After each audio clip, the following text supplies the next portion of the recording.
I've been a long-time Kevin Smith fan since about 2003. His make movies how you want with who you want approach to filmmaking was a huge inspiration to me as a filmmaker, and I appreciated it as a movie fan. He was a true auteur at a very young age, so his films were fun and unpretentious in a way that was actually quite refreshing. And he hasn't really stopped in the last 25 years or so, but he has become just as well known for pioneering podcasting and doing live Q&As and putting out DVDs and stuff like that. For a guy who plays Silent Bob in his movies, he's made a hell of a living talking and talking. I mention a lot of this because Jay and Silent Bob Reboot builds not only on the mythos of his films, but also off of him and his real-world persona as well.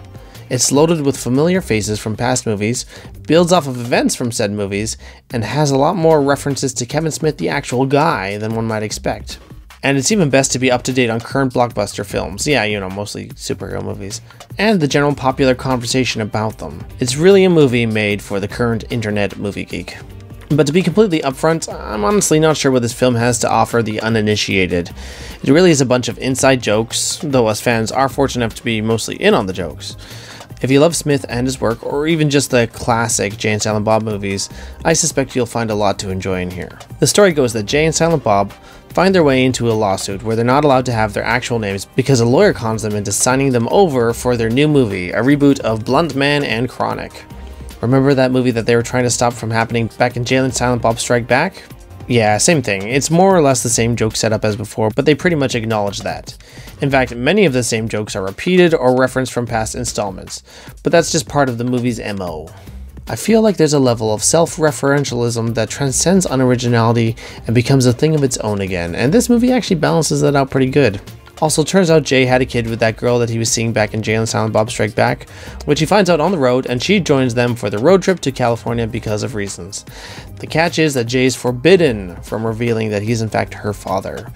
Anyway, I'll leave the rest to your viewing because being surprised is always the best way to go when it comes to films like these, or actually just films in general, in my opinion. I have to confess that when I first started watching the film, I was a little concerned. It begins with a very quick pace, and I was worried that with Smith having come from directing a lot of those lousy DC CW shows, yeah, I said it.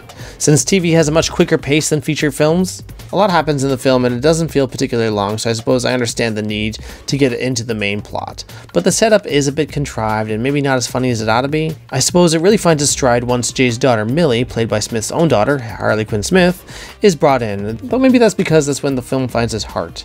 And that personal touch is really what breathes life into the film. Harley Quinn has grown into a very capable actress, and Jason Mewes really plays it from the heart as well. He's sure come a long way from his Clerks days when he had that awkward line delivery that was, you know, charming but limited. He only speaks Russian?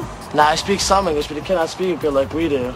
There's a lot to like in here. It's no masterpiece, but it's a lot of fun and sure to make you laugh. I mean, let's be honest, Jay and Silent Bob Strikes Back was no masterpiece either.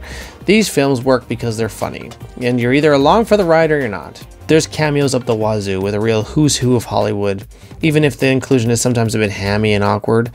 For a goofy movie that he made with his friends, he sure got a high pedigree of familiar faces. And guess when you work 25 years in the business and help put Ben Affleck and Matt Damon on the map, you make a lot of friends. Nostalgia is pretty much a brand in and of itself these days. Whole movies are made to appeal to our nostalgic sweet spot. And truthfully, I don't mind Kevin Smith dipping his toe into that pond. His brand of pop culture and nerd humor is perfectly suited to this trend. So I'm going to give it 3.5 out of 5 stars. Check it out if you are a fan. Thanks for watching.